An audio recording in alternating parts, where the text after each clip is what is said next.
Much before flowers bloom on my terrace, much before I get beautiful organic vegetables from my terrace, much before I sow some seeds and transplant seedlings, I need to do something really important, and that is make my own potting soil mix.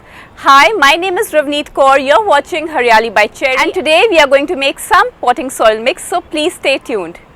So when I started with gardening, I actually bought a few bags of potting soil from Amazon, and trust me when I say this that they are not really good and they're also very expensive.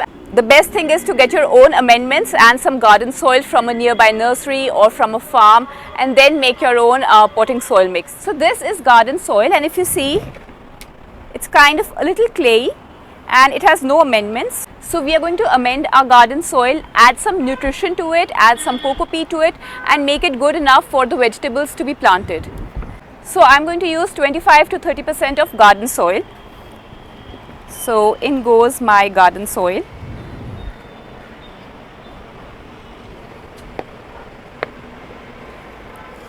Now to 30% of my garden soil, I'm going to add in 25 to 30% of coco peat. Coco peat itself really has no nutritional value. All it does, it retains water. So when you add water to coco peat, it kind of retains water, and you want the soil to have some kind of a moisture retention property to it. That's why we add in coco peat. So that's 30% garden soil, 30%, almost 30% coco peat. So now I've taken 30% garden soil. You can get your garden soil from a park or from any nearby farm, or even from a nursery. They all would have some good garden soil with them. To our soil mix, we need to add in something nutritive, and I'm going to add in some cow dung compost. Now when you look at this compost, this is aged manure. This is not a recent manure, so it's aged and it's dried. So it's best if you use aged mature manure, and you should not use fresh manure. So now to the 30% soil and 30% of coco peat, we are going to add in some compost. That is going to be 30% compost. So either cow dung manure or vermicompost, whatever you have. I usually prefer to use cow dung compost as a base whenever I am preparing my soil mixes, and whenever I add in some fertilizer from the top, I usually use vermicompost. Also I use vermicompost in the summers, and I use cow dung compost in the winters.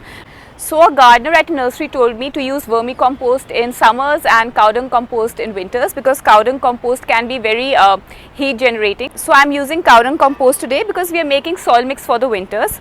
So 30% of cow dung compost. Now this is a good soil mix. Now to this soil mix, we also need to add in something which takes care of a soil and keeps it free from insects and pests.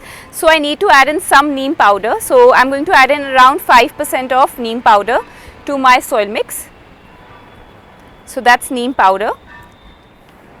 So now to our soil mix, I'm going to add in just 5% or maybe a handful of sand, just to make it well draining. You can also use perlite instead of sand, but perlite could be a little more on the expensive side, and I actually use perlite only for my indoor plants. So I use sand for all my raised beds and vegetable gardening. So I'm going to use just sand for this.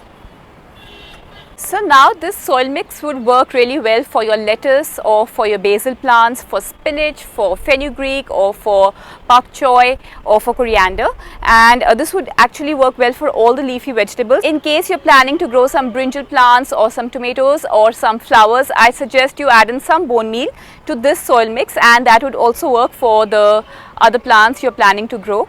I really hope you find this video helpful, and in case you have any other query regarding the soil mix, I would love to have them on the comments down below. So thank you so much for watching. Thank you.